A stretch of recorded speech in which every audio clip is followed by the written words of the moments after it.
සුබ දවසක් මගේ යාළුවෝ හැමෝටම අපේ හිරු ප්ලානේෂන් පේජ් එකත් එක්ක එකතුලා ඉන්නේ ඕගොල්ලෝ. ඉතින් ඕගොල්ලන්ට මම අද සුවිශේෂ වීඩියෝ එකක් තමයි ගේන්නේ.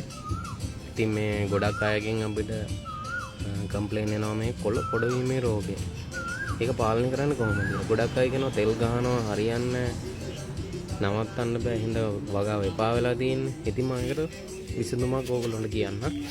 ඉතින් අපි අර කොළ පොඩවීම එක පෙන්නන්නම් මම. මේ තියෙන කොළ පොඩවීමේ රෝගය.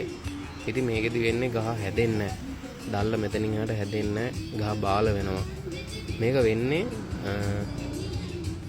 පත්‍ර කිනින්නන් කුඩිත්තන් වගේ චූටි කෘමියෙක්ගේ. මෙයා ක්‍රියාකාරීත්වය වෙන්නේ හවස 6න් පස්සේ වගේ කියන රාත්‍රී කාලේ තමයි මේ ක්‍රියාත්මක වෙන්නේ. ඉතින් ගොඩක් අය මේක පාවිච්චි කරනකොට තෙල් එකක් වුණත් පාවිච්චි කරනකොට පාවිච්චි කරන වෙලාවයි මාත්‍රාවයි තමයි මේකට බලපාන්නේ. ඉතින් මම ඔයගොල්ලන්ට එකක් තෙල් එකක් තියෙනවා අපි පාවිච්චි කරනම තෙල් එකක්. මෙන්න මේ තියෙන්නේ Mighty Ivermectin එක. ඉතින් මේ තෙල් එක පාවිච්චි කරන්න මේක හරියටම හරි. Mighty Ivermectin කියන්නේ Ivermectin වර්ග ගොඩක් තියෙනවා කඩේ ගන්න. මේ Mighty කියන එකම ඔයා තෝරගන්න.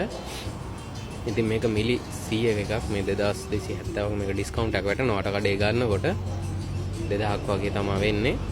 මිලි 50 100 දෙකම එකම බෝතලේ තමයි මේක ටිකක් අවදානම් සහිතයි. මේක තියෙන උපදෙස් ඒ විදිහටම පිළිපදින්න. මේ තියෙන්නේ පත්‍ර ගිනින්නන්. මේක මල් ඕන එකට සුදු මැස්සන් ඇතුළු සියලුම ඕනම එක්කෙනෙක්ට හරියනවා මේක. පත්‍ර ගිනින්න.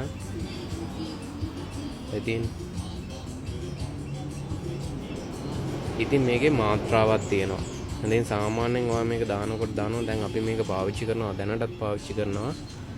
ඉතින් මේකේ සාමාන්‍යයෙන් ඔයාට ලීටරයකට මිලි 1ක් වගේ වැටෙන විදිහට ගන්න. එතකොට ඔයාට මේ සතා මර්ධනය කරන්න පුළුවන්.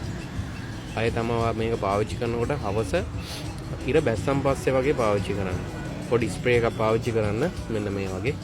මේ තියෙන්නේ මේවා පොඩි ස්ප්‍රේ එකක් පාවිච්චි කරන්න. පැල ගොඩක් ඔයාගේ ලොකු වගාවක් වගේ නම් ලීටර් 16 ටැංකියක් පාවිච්චි කරන්න. පොඩි සාමාන්‍යයෙන් පැල 30 40ක් වගේ දෙනවනේ මේ ලීටර් 3 එකක් පාවිච්චි කරන්න. ඉතින් මේකට සාමාන්‍ය මිලි 5ක් විතර දැම්මත් ඇති ඉතින්. චුට්ටක් වැඩි වුණා කියලා එහෙම ප්‍රශ්න වෙන්නේ නැහැ. මේකට සාමාන්‍ය මෙන්න මේ හරියට වගේ මේ ඉර තියෙන දණ්ඩම දාගන්න. මොකද නැත්නම් මේක හුලම් බලෙන් තමයි වැඩ කරන්නේ. එතකොට මේක වැඩ කරන්නේ නැති වෙයි. ඒකයි. ඉතින් මම ඔයාලට පෙන්නන්නම් අපි මේක පාවිච්චි කළා. මම ඔයාලට අත්දැකීමත් එක්කනේ මේ කියන්නේ. ඉතින් මම ඔයගොල්ලන්ට පෙන්නන්නම් මම කොළ කොට වීමට මේක පාවිච්චි කරලා මම පාලනය කරගත්තු පැල ටික. ඔන්න මේ මාළු මිරිස් තැටිය කලින් කොට වෙච්ච එක. ඔන්න බලන්න. ඔයාලට මම කොට වෙලා හොඳ වෙච්ච එකක් පෙන්නන්න. පැලයක් මෙන්න මේ තියෙන්නේ. දැන් මේ කලින් දැල්ල කොට වෙලා තිබ්බේ මෙන්න. ඉතින් මේක එන දැල්ල හොඳ එක එනවා. මේ කොළ කොට වෙනවා කියලා මේකේ මේ කොලේ මේ එයා සතා අකුලපු කොලේ දිගෑරෙන්නේ නැහැ අය. ඒක අපි ගන්නකොට අය එනකොට එන්නේ හොඳ දැල්ල. ඔය තියෙන්නේ මේකේ තාම පොඩ්ඩක් තියෙනවා මේ පැලෙත් තියෙනවා. මේකට අදත් අපි ප්‍රතිකාර කරනවා. මේ මුරියා වගේ මාළු මිරිස් එක. ආය තව දෙයක් ඔයගොල්ලන්ට කියන්න ඕන මේ මිරිස් වගාවේදී තවම් පැල වෙන්න පුළුවන්. ඒ ළඟ තියෙනවා නම් ඒවා අයින් කරන්න. මොකද නැත්තම් අනිත් තියෙන පැල වලටත් බෝ වෙනවා. දැන් මේක මෙහෙම තියෙනකොට මේක ළඟ තිබ්බ මේවටත් බෝ වෙනවා.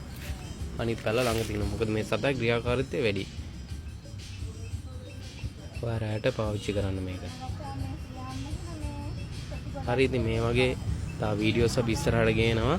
ඉතින් මේවා බලන්න ෂෙයා කරන්න තව කෙනෙකුට වටින කෙනෙකුට මේ බලන්න ෂෙයා කරන්න ලයික් කරන්න කමෙන්ට් කරන්න අපේ පේජ් එක ෆලෝ කරලා තියාගන්න. ආ විශේෂ වීඩියෝ ඉස්සරහට ගේනවා.